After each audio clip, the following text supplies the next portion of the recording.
Hi everyone, welcome back to the Navigant Credit Union Broadcast Center. I'm GoLocal News Editor Kate Nagel. Thanks for tuning in for the 4 o'clock show after Laura Afonso talking food at 3. We're moving on to literature and education. I'd like to welcome my first guest on, Vicki Stone Corliss. Thank you for coming in today. Thank you for having me. One half of the team with Lee Brown, bringing 3 of their books, including the newest, The Pendulum's Truth. Always love to feature local authors here. Thank you. And very unique. I'm not sure I've had the team approach before with pairing together. And as you said, we're a rare breed. Yeah, you said you don't usually separate for the interview process. So I get the one-on-one take about partnering up with Lee, but tell folks a little bit about yourself and your literary background.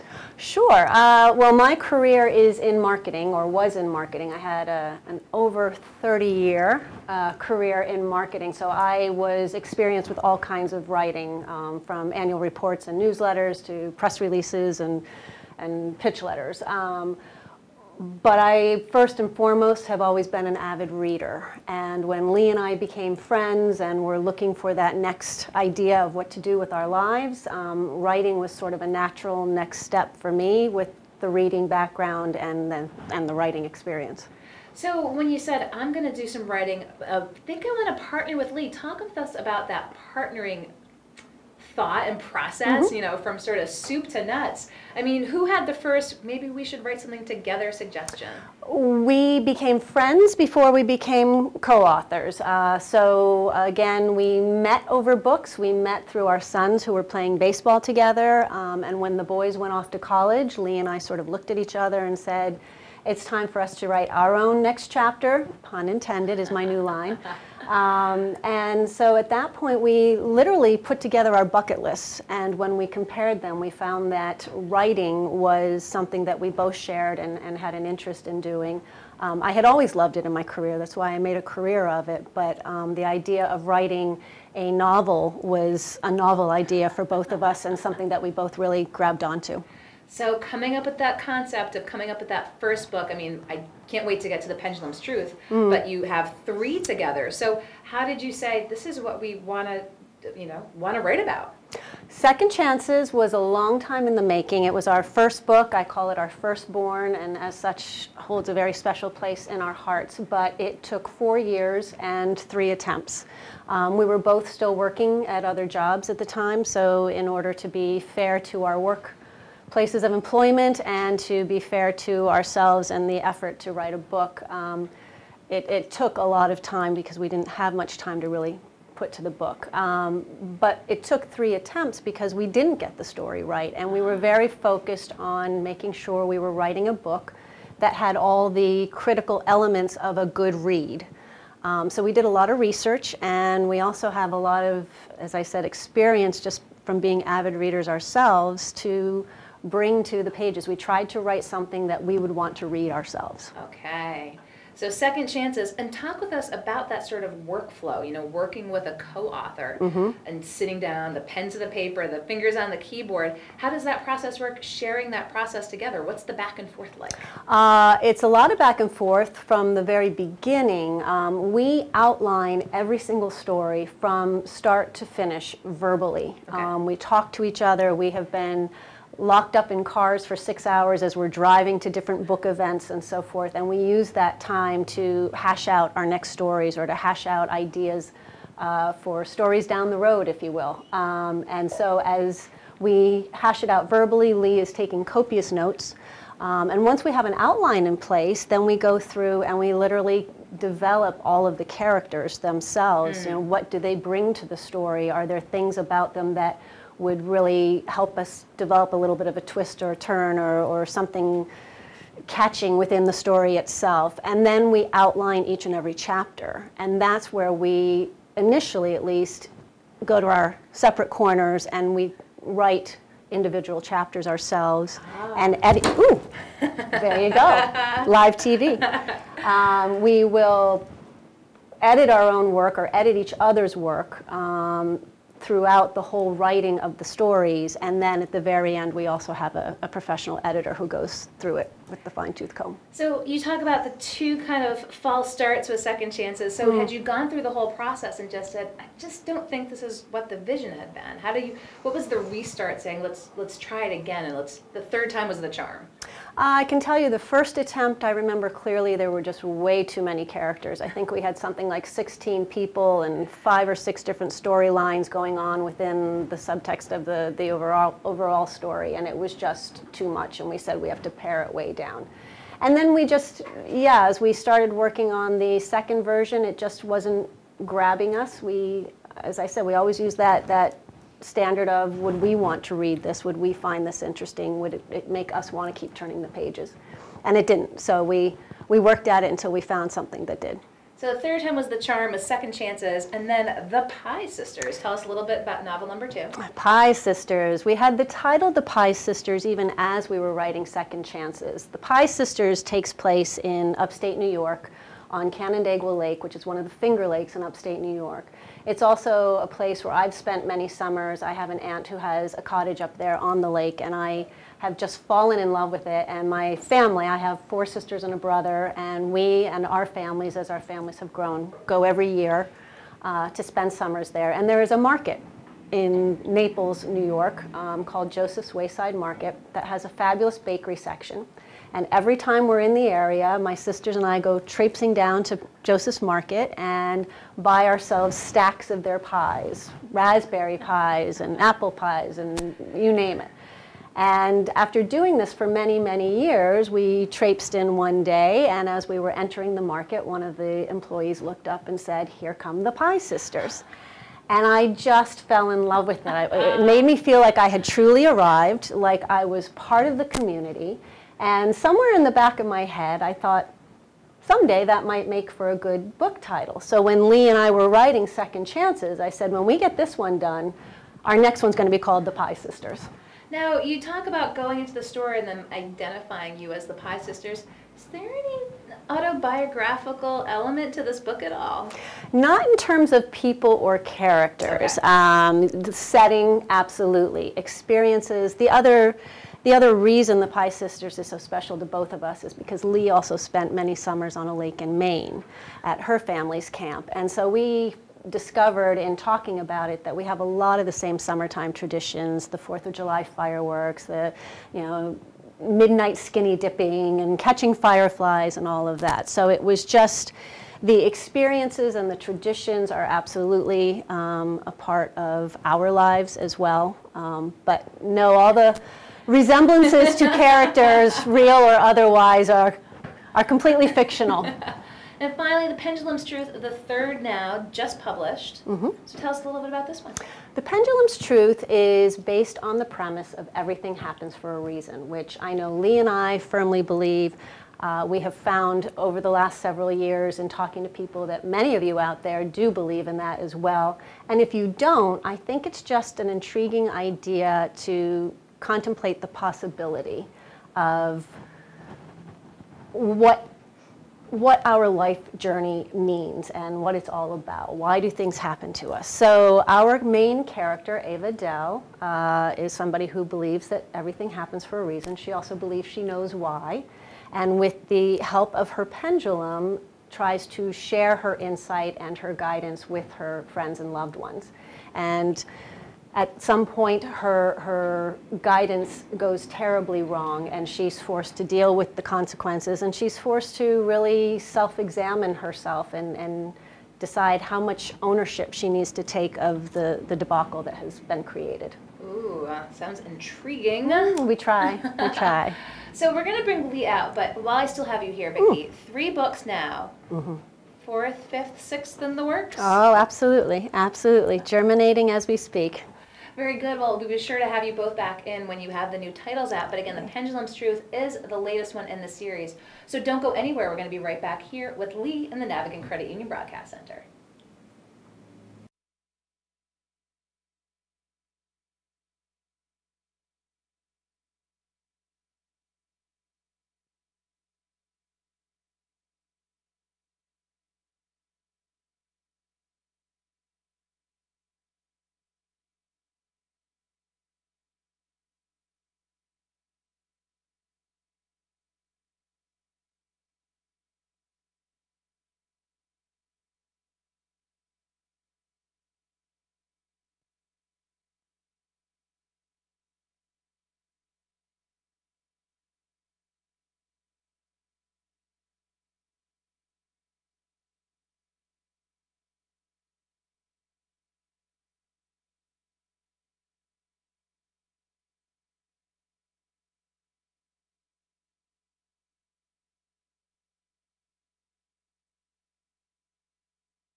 Hi everyone, welcome back to the Navigant Credit Union Broadcast Center. I'm GoLocal News Editor Kate Nagel. Would like to welcome in Lee Brown. Thank you for joining me here in studio. The second half of the duo, along with Vicki Stone Corliss, who have written now 3 books, with the latest one, The Pendulum's Truth, coming out.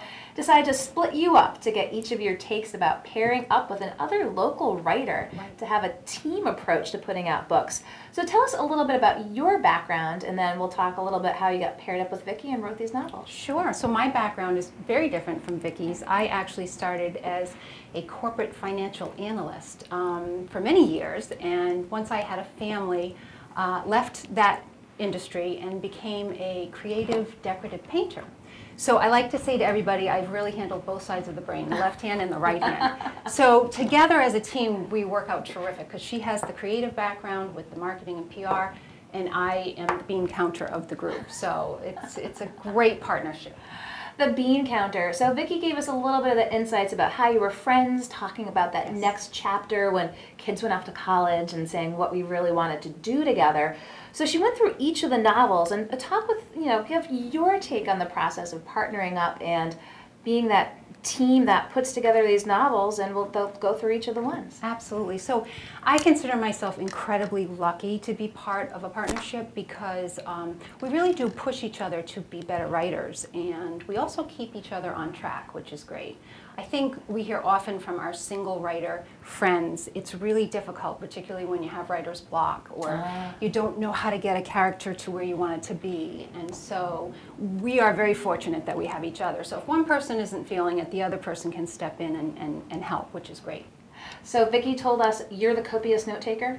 I am. I definitely am. And it's interesting because each of these books, as we've now gotten to the third, we have slightly different writing styles, so it's always sort of a bit of a challenge. How do you sound like one voice? And we've said recently, the more we write, the more we anticipate what the other writer's voice is. So we feel as though now through 3 books, our voices are getting closer and closer and closer together.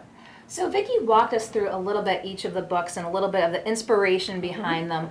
And I'd love to talk with you a little bit about maybe almost like the business side of it, of going to a publisher. I mean, a lot of times local authors, people starting off saying, well, how did you get published? Talk with us about that process. Talk with us about the publicity of it. So you said, well, we want to write a book. It just doesn't, poof, all of a sudden you've got this beautiful paperback version that you're putting out here. So talk with us a little bit about that process of saying, how do we get it to publication. And I think it's even more difficult than ever, because you have so many books that you can get online. There's so many different places you can get a book. And we chose to self-publish. So we publish ourselves, and we found that it gave us the most control over getting the books to our reader. And so it is an interesting prospect. You write your book, you've given birth to this creative process, and then you want more than just 5 people to be reading it. So there's a process of understanding who your market is and getting it to the right market. So. And talk a little bit about that promotion process once you've published the book, self-published the book, and getting it out there, going to readings, going to talks, talking about that. Now that we're on the third one, what have you learned along the way? Absolutely. So we are both members of the Association of Rhode Island Authors, which is a group of about 300 plus authors who all live in Rhode Island, and they come from all different backgrounds of traditional publishing and self-publishing, and they have been an incredible resource for us to understand how do you connect with your market, how do you connect with your reader. And then it's about establishing good relationships. We have had some wonderful signings in places like bookstores, and for Pie Sisters we had our book launch in a local market, which was wonderful because it just seemed like a good fit. So yeah, I think we're blessed being members of ARIA, because I think they're very, very helpful for us. And so The Pendulum's Truth, having just come out, you're coming here, you're talking about the latest to let folks know about, and Vicki gave us a little bit of the synopsis of the book. How are you balancing promoting the new book and I'm sure have something else in the hopper? We do have something else in the hopper, and so I think that's the fun part about it. People have asked us with each of these books, will you write a sequel, because they identify with a character or a couple of characters. And we feel like once the book is done, we're sort of done with it, or we're excited to move on to the next thing. So it is a blend. I mean, we've spent a long time developing the Pendulum's Truth, and we're very proud of that. But we're also looking forward to the next opportunity for a different story. Well, look forward to hearing what the next story is in the series after the first three together, Vicki Stone Corliss and Lee Brown. I appreciate your taking the time to come. Thank you for having us. Of course, we love featuring local authors here in the Navigant Credit Union Broadcast Center. We're going to switch from literature to education. A local school is celebrating its 25th anniversary. We'll be right back here to talk about that in the Navigant Credit Union Broadcast Center.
Hi everyone, welcome back to the Navigant Credit Union Broadcast Center. I'm GoLocal News Editor Kate Nagel. Thanks for joining us for the 4 o'clock show featuring literature and education. Would like to welcome my next guest. I have John Wolf, the Executive Director at the San Miguel School. Thank you for joining us today. Thanks for having me. I appreciate it because it's a big celebration weekend coming up, 25 years of the San Miguel School.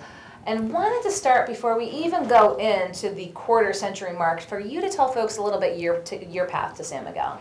Well, my path was a happy one. It was fortuitous in the sense that I left the Navy and was looking for a job in Providence after I worked in City Year. And the first meeting I had was with Brother Lawrence in his 5th year of the school. So I worked for my first 5 years in Providence teaching at the San Miguel School with Brother Lawrence and Sister Mary Ellen.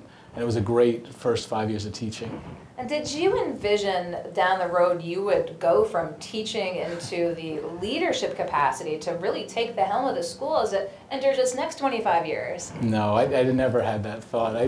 There's an old Buddhist expression that paths are made by walking, and that's kind of how I went. And I taught for 13 years after I left San Miguel. And when the opportunity to come back and be part of the organization again arose, I jumped at it. So happy to be back. So anyone who knows about the school knows about what a special place it is. But tell folks who might be watching right now that might not know that San Miguel model and the Miguel man. The Miguel model is Brother Lawrence, when he started the school, was looking for a better opportunity for boys in the city of Providence that didn't have much educationally. So he started the school. It was very, very bare bones at the beginning. It was almost, some people look at it as a miraculous start because it was literally almost from nothing. And the one thing that he started teaching the boys that he thought could be used long term was the character trait of opening yourself up to someone who came in and welcoming them with a handshake, a firm handshake, looking them in the eye, and really starting to build respect throughout the school community. And that's continued for 25 years. Now in your second location, having moved from one side of Providence to the other, how many students are there now? We have 64 boys, and we always have. So talk with us a little bit, 25 years, there's some alums now who I'm sure come back to the school, and these young men see the ones that have gone through and have gone on to great things. One of the best parts of my job coming back as director is that having the chance to greet the alum that I knew when they were in 6th and 7th grade, and they were doing their best and struggling like all middle schoolers do, and having them come back as young men who have families of their own or working in business, or there are some lawyers or some doctors out there coming back to volunteer at the school. It's an amazing a chance for me. It really is. It's an amazing opportunity. And so those middle school years, a lot of times educators will talk about that as being a real formative time for a young person. Do you feel that, is that really, if get them in those middle school years and instill the academics and everything that San Miguel works for? I think, and I have a middle schooler at home now, so having being a parent changes your view on it. For me, it's a critical age for any child, and the boys that we take typically are struggling with the challenges of poverty also. So having a chance to provide them what LaSallian education does, the care of a mother and the structure of a father for those 4 years is pivotal. I think it really builds a great chance for success. And it's 2018, and challenges are what they are, but I mean, it's just as difficult a time as any for a young person trying to navigate the waters of the world out there today. Talk with us about the importance and the appreciation for all your community partners and the folks who really help make San Miguel what it is, to enable students to go to the school through financial support. We run 97% on private donations, so you know that, and most of the people that know us know that. We talk in school about the attitude of gratitude a lot, and I talk with the boys about the idea that their education is almost like this wonderful table that's been set, and we have these legs that help support it. We have incredible volunteers. We have 52 volunteers that come in every week for an hour each week to mentor students. We've got a great board of directors, a great staff, and we also have an incredible donor base who continue to support our mission year after year after year.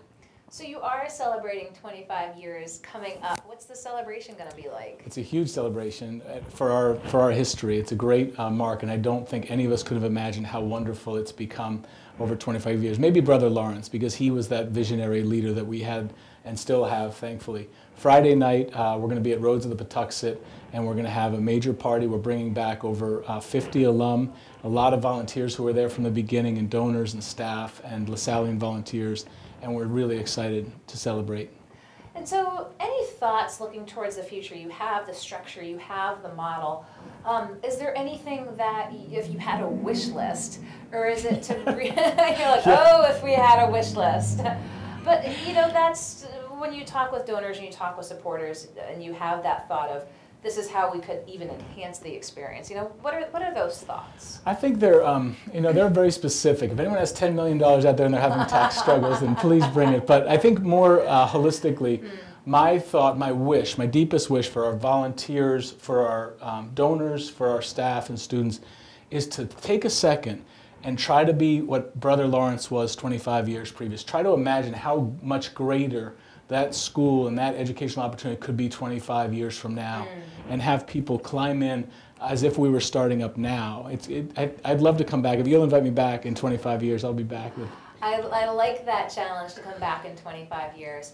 Anything else you want to share with folks, John, while you're in here about the school, about the 25 years, with the viewers while we have you in studio? I think what I would suggest, if you're out there on Facebook or Twitter and Instagram, wherever you're at watching this, one thing I would encourage you to do, especially in this day and age when there's a lot of pessimism and there are some dark clouds out there in the world, if you're looking for a moment of realizing what possible great good can be done on a small scale, please come visit us. Check out the school, check out our website, give us a call. We have a great morning assembly from 8:30 to 9 every morning. You're in and you're out, and I guarantee that you're going to feel better about the world if you come visit.